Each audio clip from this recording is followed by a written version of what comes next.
Hi guys, it's Kirako here, back with another speed build. This is a speed build of a very simple surfer's home. This is just a surfer's home on the beach. I myself have never been surfing, so I don't know how accurate this is to that particular lifestyle. I did put some surfboards up, which kind of indicate that it's a surfer's home, but really other than that, the only thing that says that this is a surfer's home, besides the very few surfboards that I put in here, is just the fact that it's on the beach. So this is kind of more of like a beach home build than like specifically like surfer lifestyle, but that was just kind of like the character that I had in mind when I was working on this. I kind of imagined that this would be like a surfer and their partner living here, not necessarily just them alone. So yeah, it's like a two-person little beach house build. I actually really like how the exterior of this turned out, which is rare because I usually don't like my exteriors. Like, I like my exteriors, it's just that I usually don't like them to this extent. I'm actually really happy with how it turned out. I don't know, I like the wood and the blue that I chose, and just the way that the beachy vibes just kind of come through with this architecture. I don't know, I'm proud of it. I feel like it looks pretty nice, so yeah, happy with the architecture of it. The inside, I actually like a little bit less than the architecture. I feel like, I like it, I do. I just feel like maybe I could have gone slightly different direction, but I still think it looks good. Let me know what you guys think. Here I am just putting a path on the outside connecting the back porch to the front porch. And then here I am just splitting up my rooms on the inside. So I kind of went with like this open floor plan feel, which I usually don't do because open floor plans, I don't know, they usually don't work for me, and that's probably kind of the reason I was a little iffy about this build, is just the open floor plan. And I can't really explain why, like I can't put it into words what about open floor plans it is. I think it's just like the way my brain organizes like space and information. Like open floor plans are a little bit scary to me because everything's just kind of like thrown together.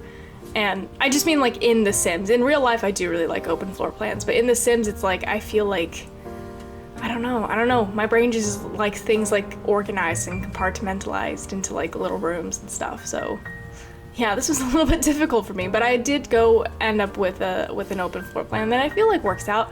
I ended up using like a divider to split it up a little bit, so I think that helps.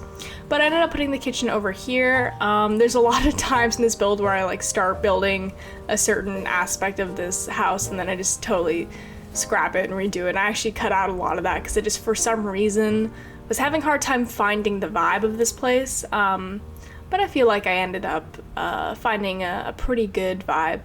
Yeah, I ended up changing this carpet in the kitchen. The only reason I put it there is just because I thought about that color palette for a minute, but I ended up changing it to more of a, what is it, like a green kind of color palette, so just ignore that rug in the kitchen, it's totally random. Setting up a dining space over here, changed the rug. I ended up moving that rug under the dining table actually, and then I put a different rug in the kitchen. But yeah, here I am starting to change my color palette a little bit to this green, put in a green stove instead, and then put in the green mat. So yeah, I did move that rug under the dining table, and then I end up setting up the living room space over here, as I put on some blinds on the windows.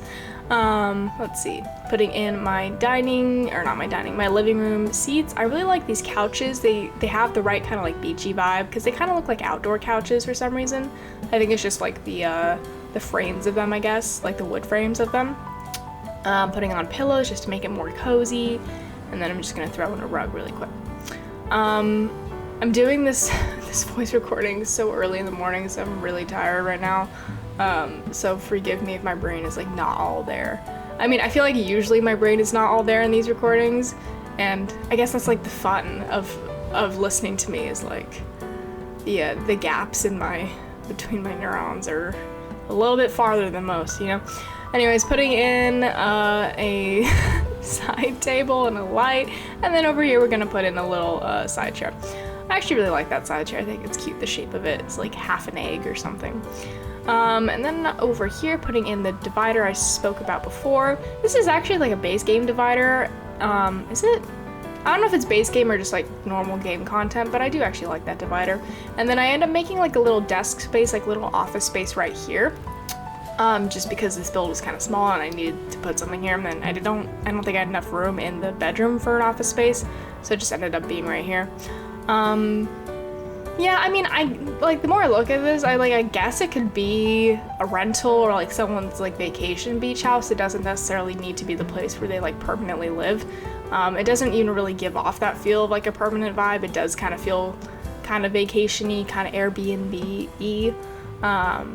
So I guess this could be played either way. I ended up putting in an easel in this corner and just some canvases against the wall, just because I just had that blank corner and I was like, well, painting by the beach sounds really nice, so why not? So I ended up doing that. I do change these canvases later, just because I didn't particularly like that choice I made with those canvases. And then we're gonna move to the bathroom really quick. I didn't do a lot for the bathroom, kept it really simple, just put in things that match my color palette. I put this little like magazine rack thing over the bath. I thought was a kind of cute idea, just because you can like read magazines while you're taking a bath. Just don't drop them, you know. As you can see, I just changed those canvases really quick. I end up not decorating the bedroom super intensely. I keep it relatively minimal, just because this overall build, I was like 80% vibing with it, and I just kind of wanted to build something else at this point, so I was just kind of finishing up the bedroom pretty quickly. But I actually do end up like how like the living room ended up. The bedroom, it's okay, bathroom's okay, but like the actual living space I'm pretty happy with. Kept it pretty simple with a clothing rack over here. Just the simplicity of this room really, I think, makes me sure that this would probably be more of a rental space than an actual live-in unit, just because there's not really a lot of storage or personal effects or anything like that. Anyways, thank you so much for watching, and I will see you next time.